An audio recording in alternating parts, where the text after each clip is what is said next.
Hello, and welcome to this Game Developers Vlog, in which I'll be talking about my art application and its current state. This is what it looks like here on the right for you. As you can see, I'm still showing some other pictures, like those and that one, and the video feed down here. That's because I like doing that.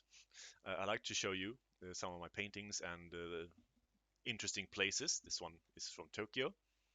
And when it's appropriate, i.e., what I'm showing today doesn't need to be very big for you to see everything clearly. There are no small details to showcase. So that's why I'm doing that. Anyway, in my last video, I I showed you that I'd solved a problem of the speed with which I could move the mouse and such, which you didn't see the problem, but I explained that I had it, and also the sort of unintentional but quite amusing and colorful results, side effects of that solution. Well, obviously I wanted to solve that too, because I didn't want it to look like that, although however amusing I found it. And I said in the video that I see two sort of roads, two solutions, and they will probably require me to learn something new and take a bit of time, but not be terribly difficult to do.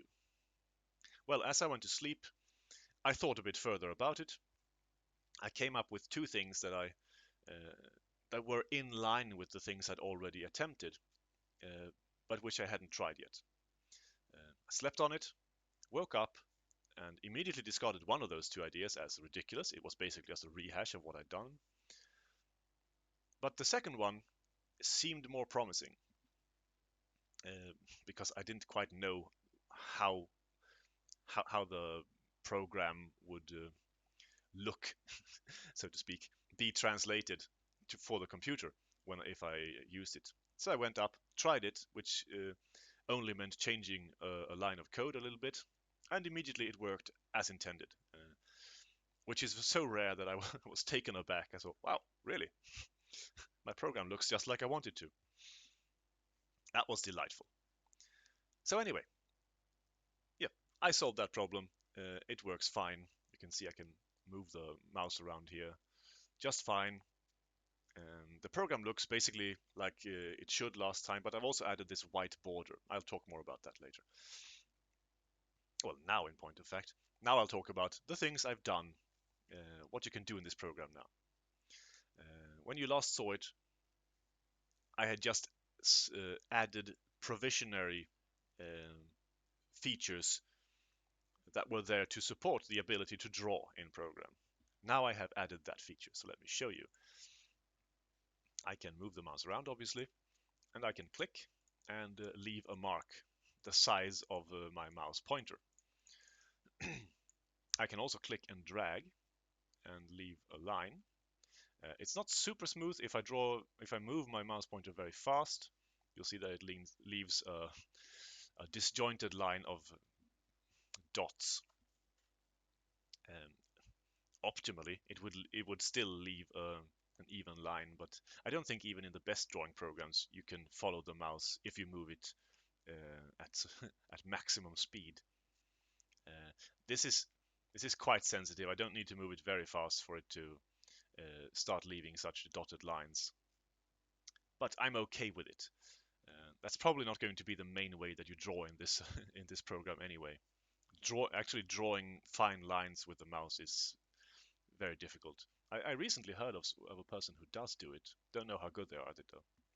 But they claim that they do it regularly, so they're probably quite adept. Anyway, um, that was a couple of things. This dragging thing took a while to solve. How to make that work. It wasn't very difficult, but I was unfamiliar with that aspect of mouse control.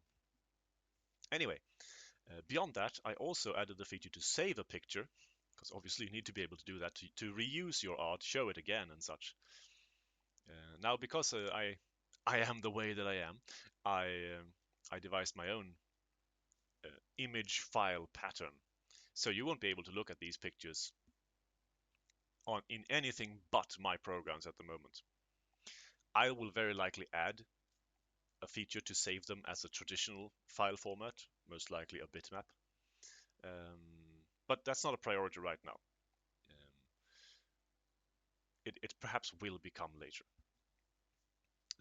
And the last thing I added was, no, second to last thing possibly, was the ability to load one of those. Because of course, I wasn't sure that the way that I saved my data would be interpretable as color information until I had saved a picture file and then tried to load it again. And it's not that you're seeing anything, any picture that I've saved, but upon starting this program, it currently loads the one picture file I have saved, and then it uses color information from it to define the color of that I'm drawing with, which is turquoise.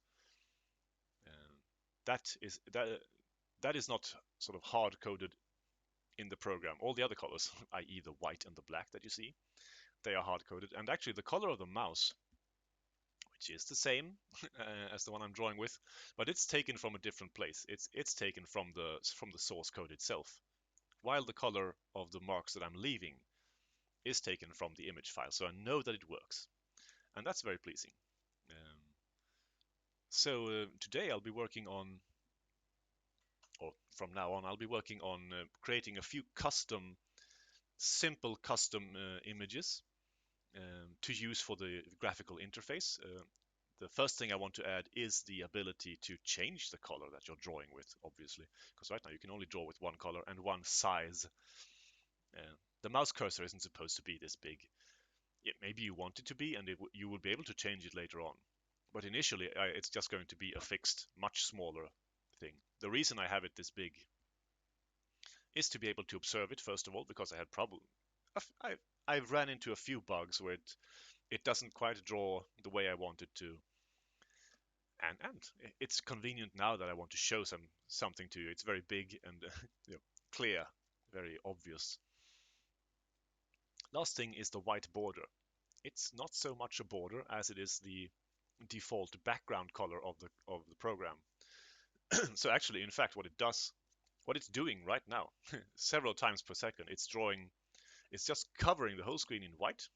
Well, not the screen, it's covering the image shown on screen in white, and then the canvas bit I'm drawing on, that is originally black, and then as I press the mouse button here and add these colors, the color information on that on the canvas is changed, or in the canvas is perhaps better to say, is changed, and so it keeps redrawing that. So it's drawing white, and then it's drawing black, and then it's drawing black and the colors that I've added, like in this manner.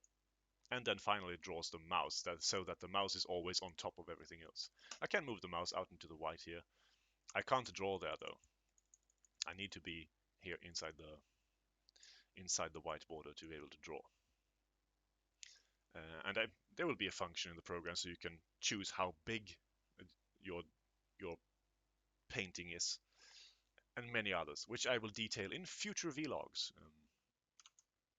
But I think that's enough for now. That's what's happened, and I'll very likely be able to make a new video like late tonight or early tomorrow morning with the new additions, because I'm adding things quite fast. All the things I detailed now, after including the solution of the problem, that was yesterday. And yesterday I went to Sweden and performed some business, renewing my passport, and met a family member for tea, and it wasn't fully dedicated to work at all, and I managed to add a lot. So we're sort of avalanching or snowballing now, and it's a delightful feeling.